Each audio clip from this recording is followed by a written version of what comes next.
have a little bit of a chickpea show and tell going on here. I'm making a very classic dish from the island of Rhodes called pitarudhia.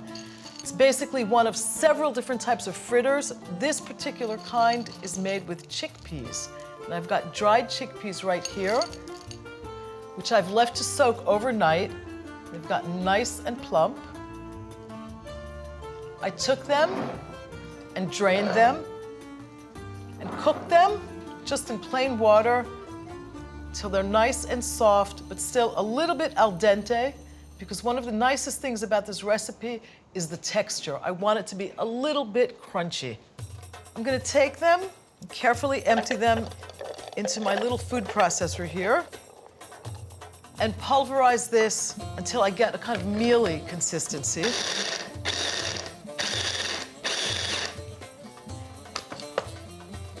That's exactly what we're looking for. We want these patties to be something that you would consider eating both as a main course and as a mezze, as a little snack or an appetizer. The next thing that goes in here are some of my onions. I want to blend them all together.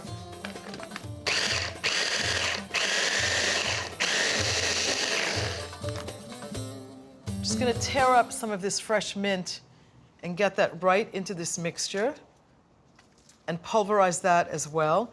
Pitarudhia is a name given to all sorts of plant-based fritters on the island of Rhodes. I've seen them made with mushrooms, with greens, but definitely the most common and popular are these chickpea pitarudhia.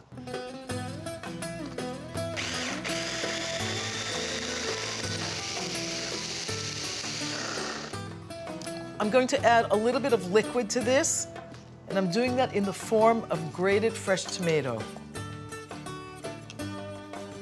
A little bit of salt, some black pepper,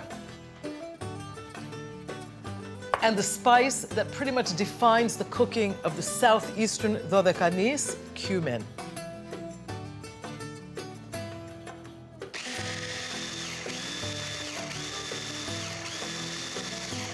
I'm going to do the second batch, but I want to empty my food processor first. The rest of the chickpeas, the onion, the mint. I'm gonna get more salt in here, some pepper, cumin, grind this all together, and then add the rest of the tomato.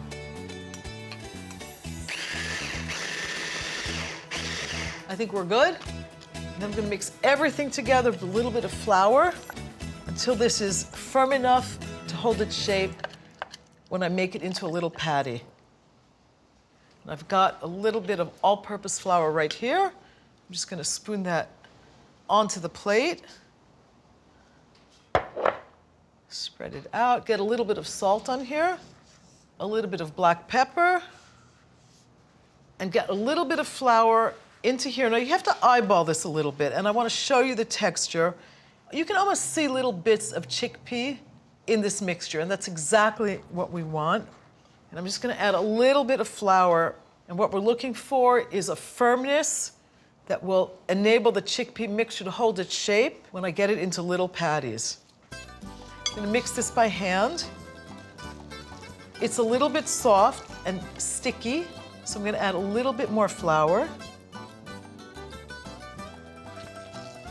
Okay, there we go. This is what we're looking for. It's a little bit wet, which is fine because that means that the chickpea patties will be nice and moist. And that's kind of a rule of thumb for any sort of patty or fritter. You want it to be soft enough so that it's moist when it's done, but also firm enough to hold its shape. You want kind of a golf ball sized piece.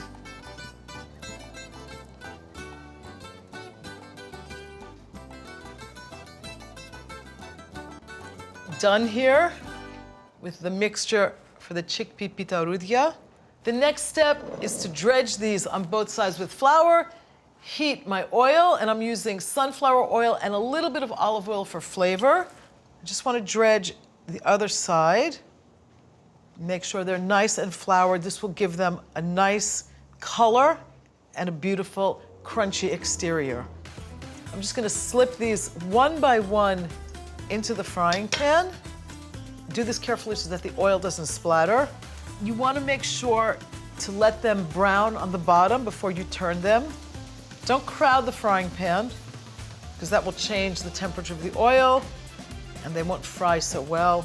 They'll be a little bit greasy on the inside if the oil's not hot enough. I think the first one is ready to turn. Do this a little bit gently. That's exactly what we want, this beautiful crust. It can even go a little bit darker than that. I'm just gonna turn these one by one, very carefully and gently.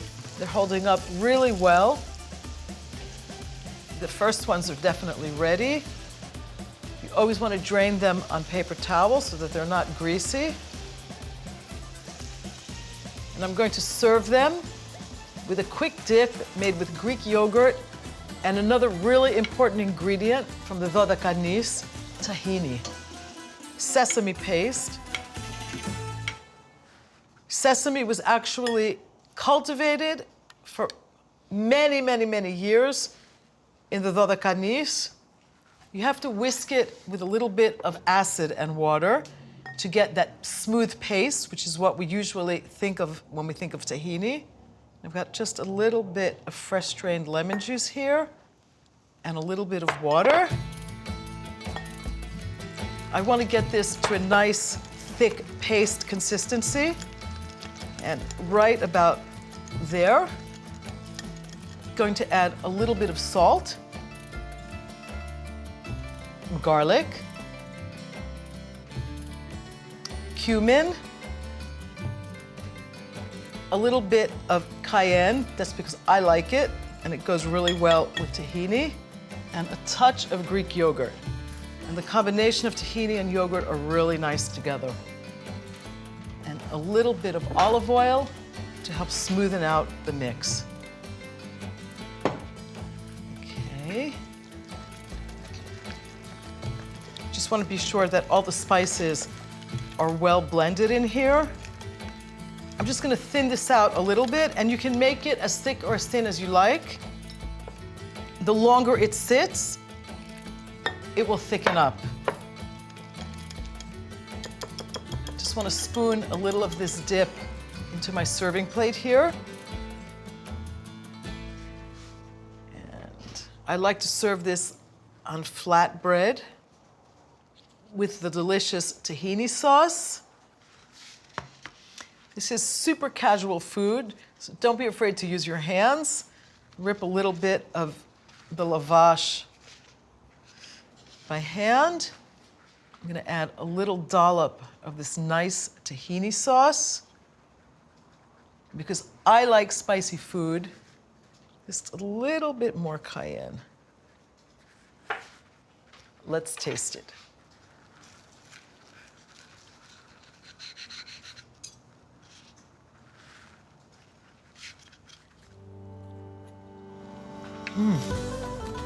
There's a lot of really great Eastern Mediterranean flavor in this dish.